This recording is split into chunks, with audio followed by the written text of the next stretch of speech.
संजय सरवरिया समाचार। नमस्कार, मैं हूं संजय सरवरिया और आप देख रहे हैं संजय सरवरिया समाचार। खबरों की शुरुआत में हम बात करेंगे व्यापारी महासंघ की, जिसके द्वारा आज ज्ञापन सौंपा गया है। व्यापारियों की समस्याओं को लेकर, आम जनमानस की समस्याओं को लेकर दमोह कलेक्टर एस कृष्ण चैतन्य को कलेक्ट्रेट पहुंचकर व्यापारियों के द्वारा ज्ञापन सौंपा गया है। व्यापारी महासंघ के अध्यक्ष संजय यादव का कहना है कि व्यापारियों की काफी समस्याएं हैं, जिसमें मुख्य रूप से घंटा घर पर पार्किंग नहीं है, टॉयलेट की कोई व्यवस्था नहीं है। इसके अलावा 250 से अधिक दुकानदार ऐसे हैं जिनके अब तक कोई पट्टे नहीं बने हैं। 65 से 70 साल तक लगातार व्यवसाय करने के बावजूद आज तक इन्हें पट्टे नहीं दिए गए। इस बैठक के बाद व्यापारी महासंघ के अध्यक्ष संजय यादव का कहना है कि वे बैठक से संतुष्ट नहीं है जिस तरह के निर्णय लिए जा रहे हैं। घंटे कलेक्टर दमोह से बात हुई आपकी, क्या निर्णय हुआ है, क्या कितने संतुष्ट हैं आप लोग? संतुष्ट तो लगभग बोलना चाहिए, यदि सत्यता में बोलें तो संतुष्ट तो नहीं है। क्यों नहीं है संतुष्ट?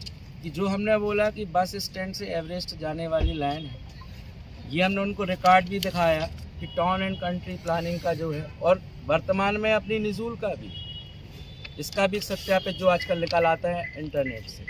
18 मीटर इसमें स्पष्ट लिखा होगा। 18 मीटर यानी होता है 58 फुट होता है। तो 58 फुट की जगह वहाँ पे 60 फुट है। ये हमने बताया कि नाली को छोड़ने के बाद है। 60 फुट भी है, कहीं 65 भी है। यदि आपके रिकॉर्ड में 24 मीटर है, हमने माननीय से निवेदन किया, तो आप एक बार हम सब व्यापारियों को 280 व्यापारी हैं, आप बता दें कि 24 मीटर है क्या ऑन द वे रिकॉर्ड के अनुसार। हमारे अनुसार तो जो अपन निकालते हैं 18 मीटर, 24 मीटर है, तो आप बता दो।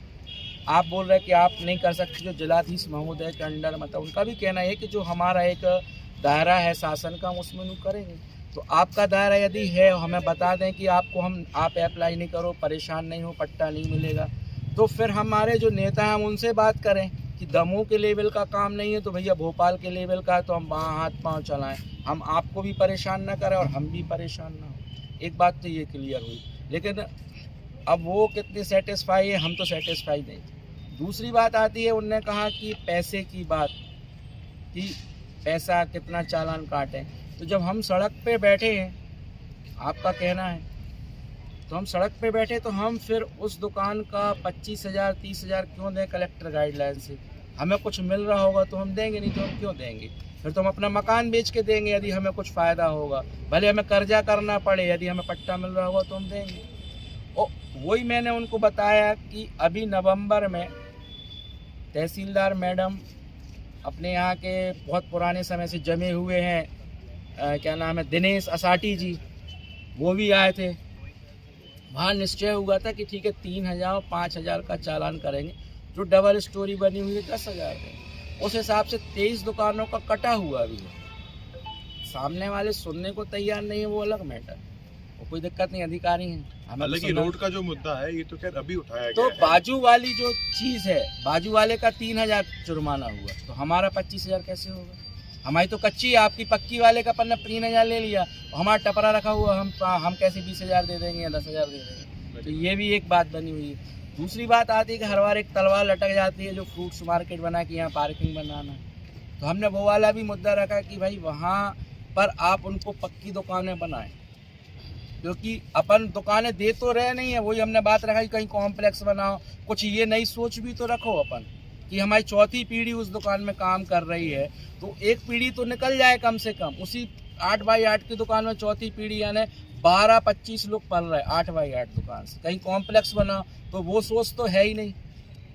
तो हमने कहा कि जो वो ज़मीन है, तो आप हमको बता दो कि वो ज़मीन किस पर्पज़ से है, तो हमें क्लियरिटी होना चाहिए किस पर्पज़ से है। कहीं पटवारी आया तो कुछ बोल गया, तहसीलदार आया तो कुछ बोल गया, नायब तहसीलदार आया तो कुछ बोल गया, और कल कोई उस सीट पे बैठेगा तो वो कुछ बोल देगा। तो एक बार क्लियरिटी रिकॉर्ड अनुसार होना चाहिए। तीसरी बात आती सुलभ शौचालय की, तो वही हमने कहा कि नीचे आप वहाँ हम लोगों को दुकान दे दो, जो फ्रूट मार्केट है, हर बार तलवार लटक जाती कि पार्किंग होगी, वहाँ पक्का बना के उनको दुकान दे दो, कुछ दे तो पानी रहे, कम से कम वहीं व्यवसाय करें। और ऊपर जो हमारी ग्रामीणों से महिलाएं आती हैं, तो बहुत बड़ी समस्या है, तो ऊपर शौचालय हो जाए, ऊपर 4 फ्लोर बना लो। तो उस चीज़ पे आप बताओ हम लोगों को कि आप नहीं कर पा रहे तो हम लोग कराएं, कैसे कराएं? तो ये चीज़ें क्लियरिटी नहीं है कहीं पे। शासन के प्रशासन के बीच में और हमारे व्यापारियों के बीच में आज तक हम लोगों को क्लियरिटी नहीं करी गई कि ये हम सड़क पे बैठे हैं कि नहीं, ये फाइनली 18 मीटर है कि नहीं, ये 24 मीटर है कि नहीं, आज तक नहीं हुई। जेसीबी लेके आ जाते हैं और बस तोड़ना है। जबकि बात सड़क बन चुकी है, नाली बन चुकी है, पक्की नाली। ऐसा नहीं कि फिर आपने नली क्यों बनाई? हम लोगों के पैसे है ना वो भी, तो आपने नली बनाई क्यों बनाई? मतलब पहले सड़क बनाओ, नाली बना के तोड़ो। 60 साल से आज तक घंटाघर पे वो नली बनती है और नली टूटती है, सड़क बनती है, सड़क टूटती है। 60 साल से हम व्यापारी वही देख रहे हैं। भैया कुछ तो हम लोगों का विकास कर दो, हम लोग कुछ बता दो। से लीज लिए बैठे हैं वहाँ पर। पार्किंग के लिए आप ही संजय भाई, आप लोग मीडिया वाले हैं, आप लोगों को बहुत बार परेशान करते हैं हम लोग। ना होगा तो 20 साल में 20,000 आवेदन दे चुके, लेकिन पार्किंग का क्या, कुछ नहीं। पैसे दे दो बस। तो भैया पैसे दे दो तो हमारे पास भी तो पैसे हो जाए। एक मान रहे कि 100 दुकानों में 5 दुकानदार बहुत सक्षम है, आप ले लो, अरबों रुपए ले लो उनसे 100 में से, लेकिन 95 व्यापारी कहाँ जाएंगे भैया? उनका व्यवसाय तो सोचो यार। आप देखो उनके दादा के बाद फिर उनके पिताजी, फिर उनके पिताजी का उनका बालक, और आज उनका 18 साल का बालक जो कह रहा था अभी कलेक्टर महोदय से हाथ जोड़ के निवेदन कर रहा था कि मैं 4थी पीढ़ी वहाँ पे व्यवसाय कर रहा हूँ। तो हमें कुछ तो बता दो कि हम 24 मीटर में बैठे कि 18 मीटर में? हम लोग 4थी पीढ़ी है। आप भी 4थी पीढ़ी हूँ वहाँ पे। वहीं दमोह कलेक्टर SK सिंह चेतन ने कहते हैं काफी सार्थक बातचीत हुई है, इन निर्णय पर अमल किया जाएगा। व्यापारी संघ जो दमोह के हैं उसमें आज 5-6 बिंदु पे विस्तृत चर्चा हुई है। जितने भी अपने धारणाधिकार के जितने लोगों की पात्रता बनती है, जितने भी अपने अचल संपत्ति अंतरण नियम के तहत इन लोगों को दुकानें का संचालन हो या कुछ और मिलने का नामांतरण की प्रश्न उठी है, और जहाँ जहाँ पे भी रोड वाइडनिंग की इश्यूज आती है या पेनाल्टीज की इश्यू आती है, सभी बिंदुओं पे हम लोगों ने आज सार्थकता पूर्वक जो है वो चर्चा किया है। और जितने भी इसमें शासकीय नियम है उस जिसके बारे में पूरी तरह उसमें डिस्कशन हुआ है, और जहाँ जहाँ पे शासन स्तर पे हम लोगों को निर्णय लेने की जरूरत है उसके बारे में भी कहा गया है, और जो जिला स्तरीय निर्णय जो भी होगा उसमें निर्णय लेने के लिए वो भी बात कही गई है।